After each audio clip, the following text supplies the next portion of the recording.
They say you should never make your career your identity. But when you're a single mother rebuilding her life from scratch, it doesn't feel like a choice. I'm Clare Harper. I'm 39 years old, and until last week, I was the senior project strategist at Carson & Blake, a fast-growing consulting firm in Chicago. I was also the one who designed the project plan that landed them the $20 million Fallner Industries contract, the biggest in company history. But that's not what my personnel file will say. This is how the real world works, my boss laughed as he slid the termination papers across his desk. Don't take it personally. He called it restructuring. I called it betrayal. The moment felt surreal. His office smelled of stale coffee and expensive cologne, and the air conditioner hummed too loudly for a February morning. I stared at the documents in front of me, my ears buzzing. After 5 years of building the firm's most complex strategies, after working late nights and missing recitals and holidays with my daughter Ellie, I was being dismissed like a disposable assistant. Effective immediately. I'm sorry, Claire, he said with a shrug, not looking sorry at all. But we need fresh voices. New energy. You know how this goes. No, I didn't. Not like this. Not after what I'd given them. Just breathe, I told myself, holding my chin high. I didn't want him to see the tremble in my hands. I wouldn't give him that. Thank you for the opportunity, I said quietly, standing to leave. He looked surprised by my calmness. I suspect he expected tears, outrage, maybe even begging. But when you've rebuilt your life from nothing once, you learn how to walk away with your dignity, even when it feels like your lungs are collapsing. I didn't ask why he hadn't mentioned my project in the meeting. I didn't need to. 2 weeks earlier, I had finished the Fallner proposal, the most complicated, high-stakes pitch we'd ever attempted. I'd spent 3 months on it, building the strategy, crunching the data, aligning it to their growth forecasts. It had taken every ounce of my skill. The day before the presentation, I found the final version on his desk. My name was nowhere on it. Don't worry, Claire, he'd said then, waving it off like an afterthought. This is just how these things work. You'll get credit internally. I didn't push back. I should have. Now, I was being walked out of the office by a woman from HR I barely knew. My cardboard box in hand. My email disabled. My key card deactivated before I even reached the elevator. In the parking garage, I sat in my car for nearly an hour, gripping the steering wheel, my heart pounding in my throat. I wasn't just angry, I was gutted. Not because I'd been fired, though that stung. But because I'd let him use me. Because I'd seen it coming and still gave him everything I had. As I drove home through the sleet, I thought about Ellie. About the rent, the tuition, the braces I still needed to pay for. I thought about the months of working until 1 a.m., of waking up with my laptop still open beside me.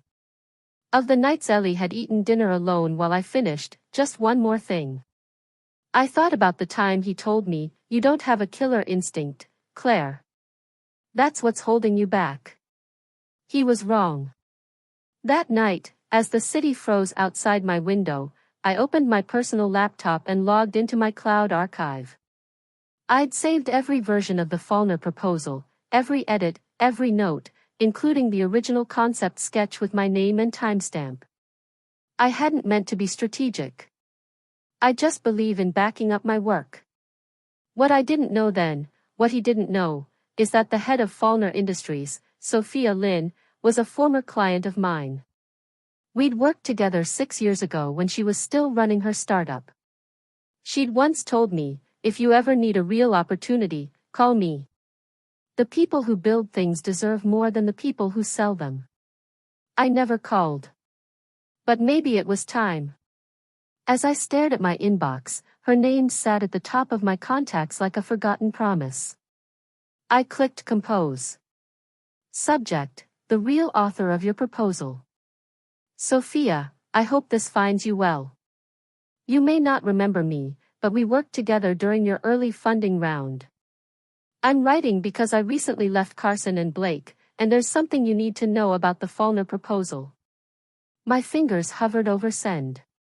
What I didn't realize then was that this single email would set off a chain of events that would unravel the very company that thought they could erase me. And that by the end of the week, I'd be sitting in the executive chair across from my former boss, not as an employee, but as his client. By the time I hit send, my hands were trembling. It wasn't fear. It was adrenaline, the kind that comes from finally standing up after being knocked down too many times. I didn't know if Sophia would even read the email, let alone respond. But at least I had spoken. At least I hadn't just disappeared quietly like they expected me to. That night, I lay awake staring at the ceiling, the silence of my apartment broken only by the sound of Ellie breathing softly in the next room. She'd fallen asleep on the couch waiting for me to come out. I hadn't told her what happened yet. I didn't want to scare her, not until I knew what came next.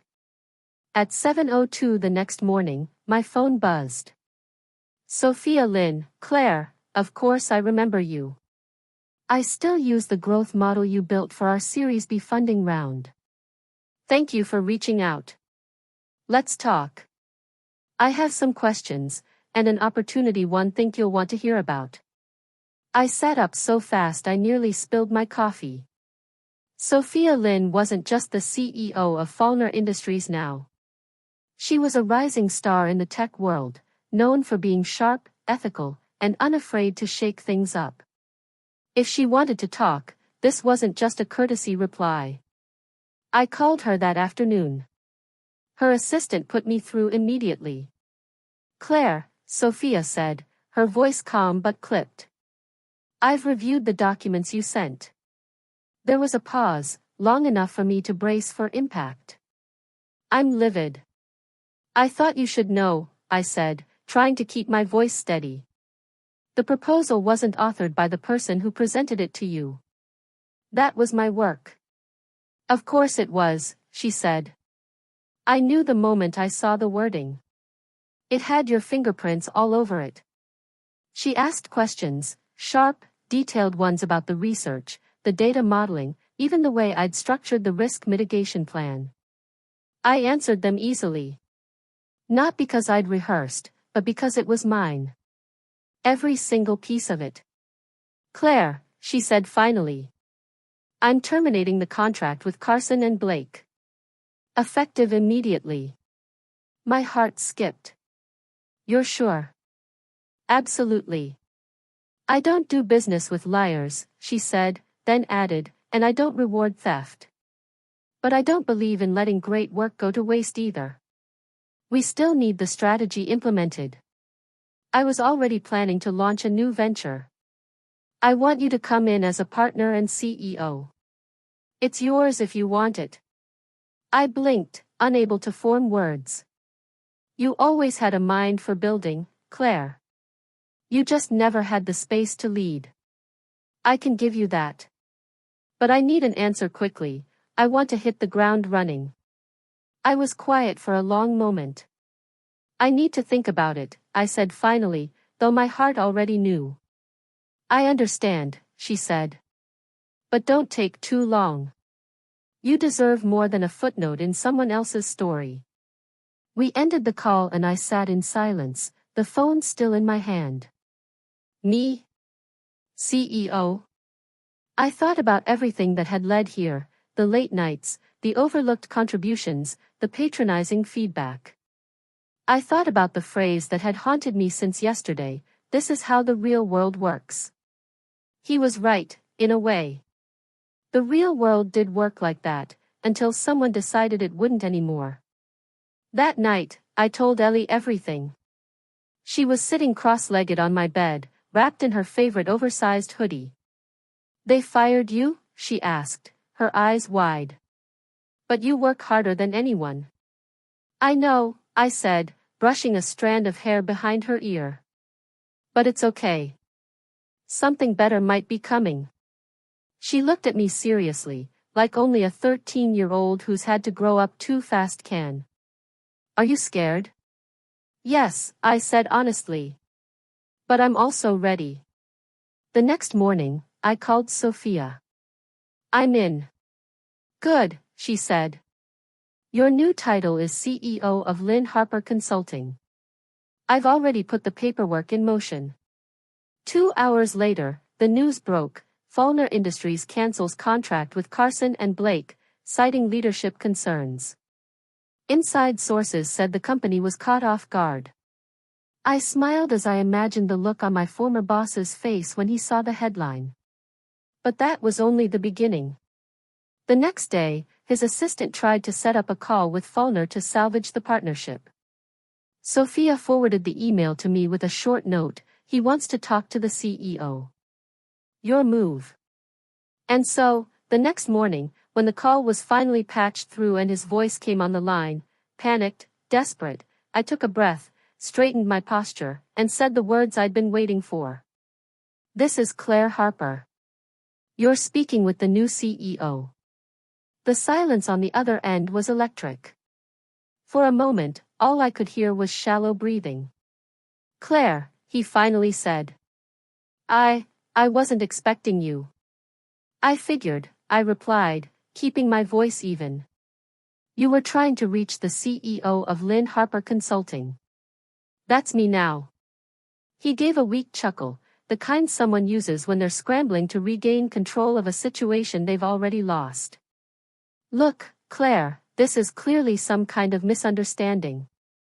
I didn't know there was an issue between you and Carson and Blake. Had I known you were still involved, I would have handled things differently. I let that hang in the air for a second. The audacity of it. You didn't know? I said slowly. You removed my name from the final version of the Fallner proposal. You presented my work as your own. Then you fired me 2 days later. But you didn't know there was an issue? His voice shifted, more defensive now. I was under pressure. The board wanted cuts. I had to make hard decisions. You know how this business works. And honestly, Clare, you're a talented analyst. But you were never leadership material. That stung more than I expected. Not because I believed him, but because it was the same line I'd heard for years. Too quiet. Too methodical. Too precise. Too much, but somehow never enough. You made a mistake, he continued.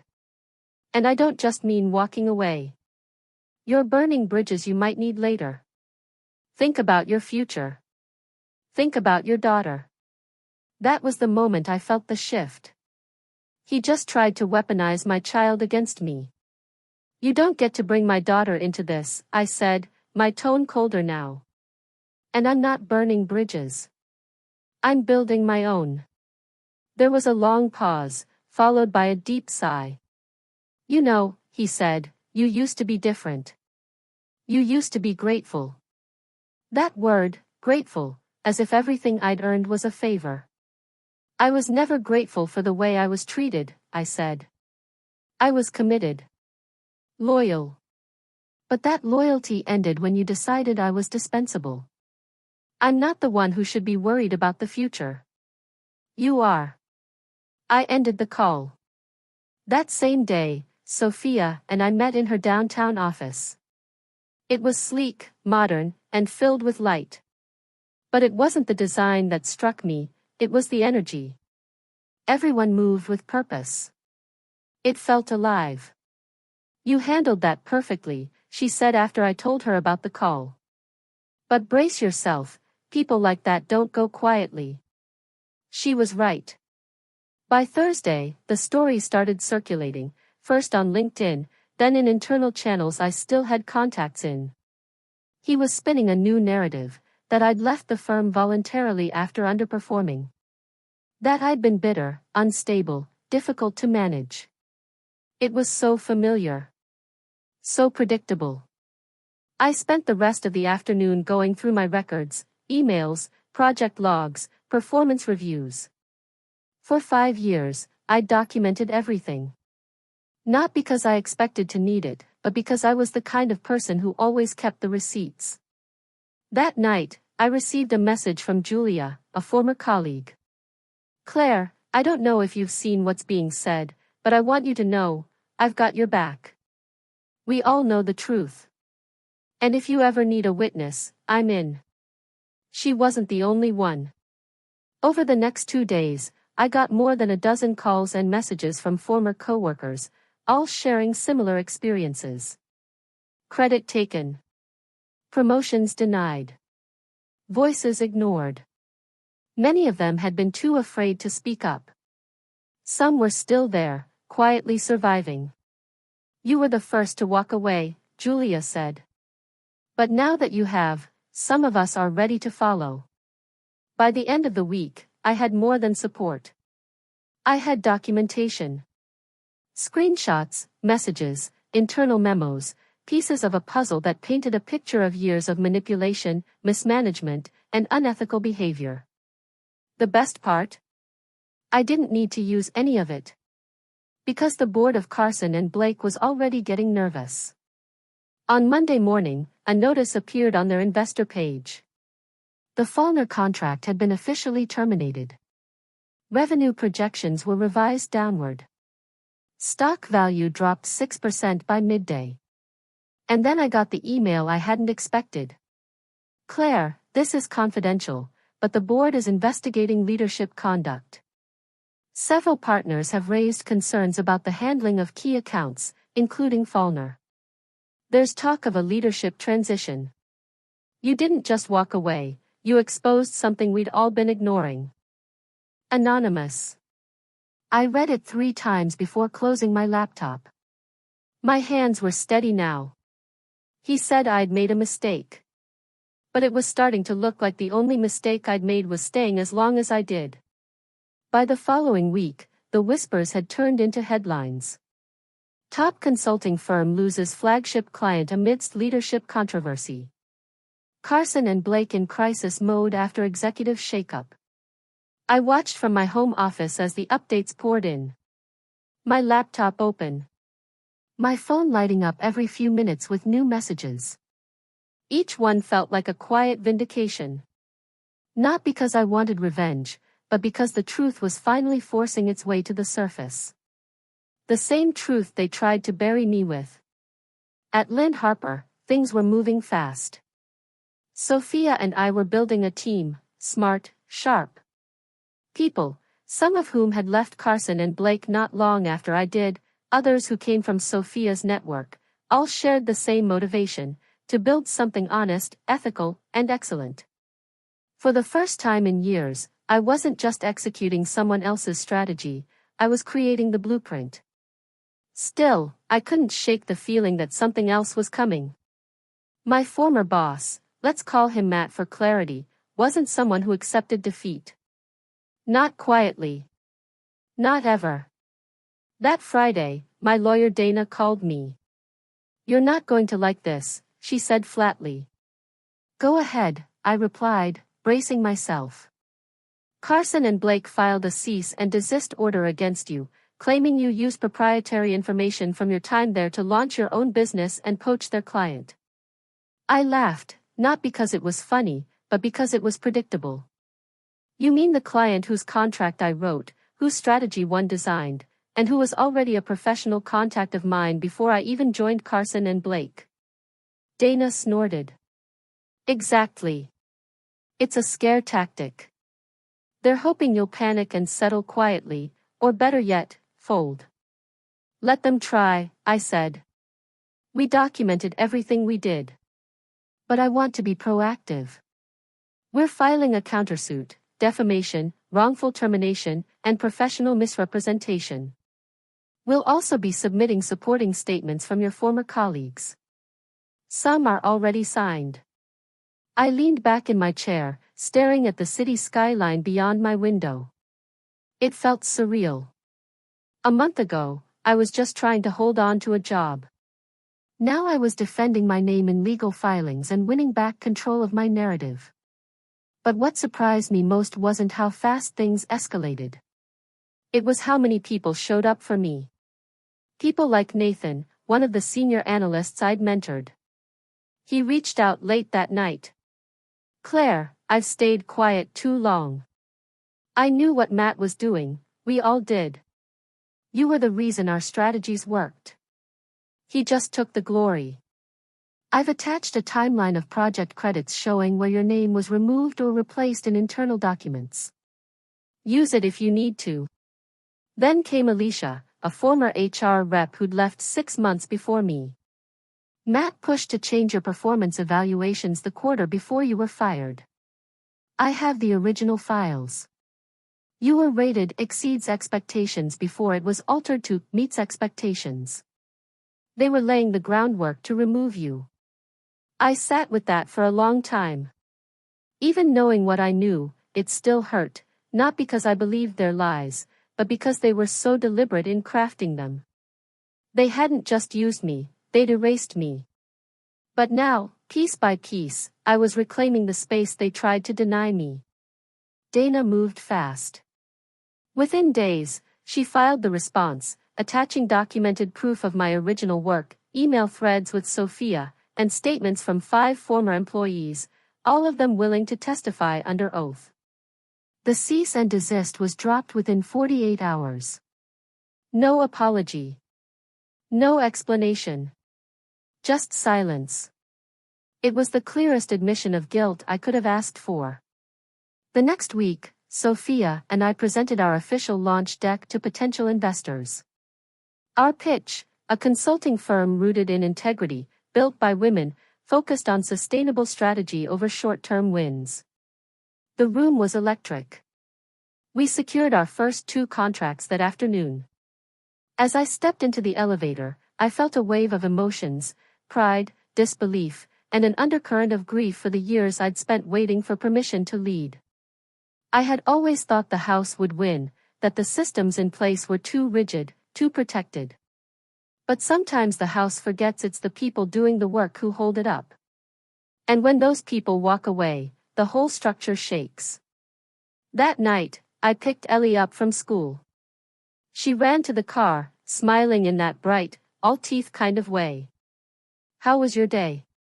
I asked. She buckled her seatbelt, then turned to me. "My teacher asked us who inspires us the most." I said you. I looked over, trying to keep my throat from tightening. "Why me?" I asked softly. "Because you didn't let them stop you. And because now you're the boss." I smiled, eyes stinging with tears, not just because she saw me, but because for the first time, I saw myself clearly too. By the end of the month, our new company was already making noise. LYNH Harper Consulting had officially onboarded 2 major clients, one of them a direct competitor of Carson and Blake. The irony wasn't lost on me. The same firm that once told me I lacked executive polish was now watching from the sidelines while I led strategy calls with Fortune 500 decision-makers. But this wasn't about revenge, not anymore. It was about taking back space and redefining what leadership looked like. Still, something shifted when the first media outlet called. The article was titled, "From Discarded to Disruptor, the Woman Who Turned Her Firing into a CEO Role." The reporter had done her homework. She knew about the Faulkner contract, about my termination, and even referenced internal memos that had mysteriously been leaked. "I'm not looking for a fight," I told her during our phone interview, "but I am tired of pretending that what happened was normal. It wasn't. And I'm not the only one." When the piece went live, the response was overwhelming. Messages flooded in, from other women, former employees, even people I didn't know. This gave me the courage to speak up at work. "Your story is mine, different names, same playbook. I've been silent too long." Thank you. I should have felt proud. Empowered. But something inside me tightened instead. Because with every person who reached out, I realized just how widespread the damage was. It wasn't just me. It never had been. And now everyone was watching, including Carson and Blake. 2 days after the article dropped, Dana called me. They've hired a crisis management firm. She said they were trying to get ahead of this. I wouldn't be surprised if they made a public statement soon. Let them. I replied, but it wasn't just a statement, it was a full-on campaign. They published a blog post on their website titled, Moving Forward, Learning from the Past and Building Stronger. It was filled with vague language about miscommunications, team transitions, and internal improvements. They didn't name me, but it was clear they were trying to control the damage. Then Matt resurfaced with a podcast interview. Of course, I think we live in an age where people are quick to assign blame, he said smoothly. Look, I've made mistakes, we all have. But the truth is, not everyone is cut out for the pressure of leadership. Sometimes people misinterpret decisions that are just part of running a business.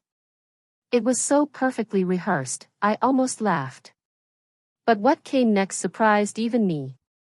That night, I received a message request from someone I hadn't spoken to in over 10 years, Nina Rhodes, former senior partner, co-founder of Carson and Blake.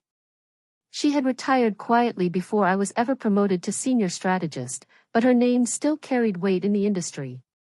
Her message was short, Claire, I've been following what's happening. I believe you. If you're open to it, I'd like to meet. We met for coffee in a quiet corner cafe in Lincoln Park. She looked older than I remembered but carried herself with the same quiet authority. I stepped down before Matt took over full control, she said. I saw some of the decisions being made and knew I didn't want to be part of that direction, but I never expected things to fall apart this quickly. You knew? I asked. She nodded. I suspected, but I didn't have proof, and I wasn't brave enough to dig deeper. I studied her face. There was no performance in her eyes, just regret. You weren't the only one he tried to erase, she continued. You were just the first one to hold him accountable. She reached into her bag and handed me a flash drive. These are internal evaluations, meeting transcripts, and board communications from my last 6 months at the firm. I think they'll support your case if you choose to take this further. I took it, heart thudding. Why now? Because it's time. The truth had more advocates than excuses, she said simply. And because you reminded me what real leadership looks like. We sat in silence for a moment, two women from two different chapters of the same story, one walking away from a legacy, the other reclaiming her own. That night, I opened the drive. She wasn't exaggerating.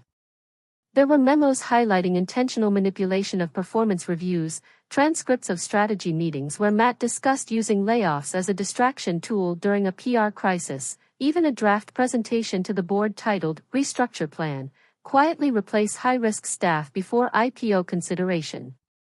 I wasn't a risk because of performance. I was a risk because I knew too much and because I asked too many questions. The next morning, I forwarded the materials to Dana. Her response came just 3 minutes later. We need to take this public. This isn't just about your story anymore, this is systemic. Are you ready? I stared at her message for a long time. Ready? Number prepared? Absolutely. The decision to go public wasn't made lightly. I spent that entire weekend reviewing everything with Dana, line by line, file by file, making sure every document, every timeline, every name was accurate. We weren't just exposing misconduct, we were setting a precedent. By Monday morning, the story had been submitted to the Wall Street Ledger, accompanied by a full evidentiary file. We also prepared a formal complaint to be sent to the state's Department of Labor and the SEC, citing patterns of employee misrepresentation and fraudulent investor disclosures during performance review periods. I thought I'd feel terrified when it all went live, but I wasn't. I felt calm, focused, free. The article went viral within hours. Consulting giant accused of systemic retaliation against whistleblowers. Internal documents leaked from CEO to scapegoat the collapse of Carson and Blake's culture. Former strategist Clare Harper sparks industry reckoning. Suddenly, I had become the story, not the woman who was fired, but the woman who refused to be erased. My phone didn't stop buzzing for 3 days. Journalists, former employees, women in consulting firms from New York to San Francisco. Some called it courageous, others called it career suicide. But for me, it was neither. It was necessary. On Wednesday morning, Sophia walked into my office, holding 2 coffees and a huge smile. "You broke the internet," she said, setting 1 cup down in front of me. "I didn't mean to," I replied. "Exactly why it worked." She sat across from me, studying my face. "How are you really?" I paused. "Exhausted, but strong." "I knew you'd be the one to change things," she said softly. "But I didn't expect the ripple effect." She wasn't exaggerating.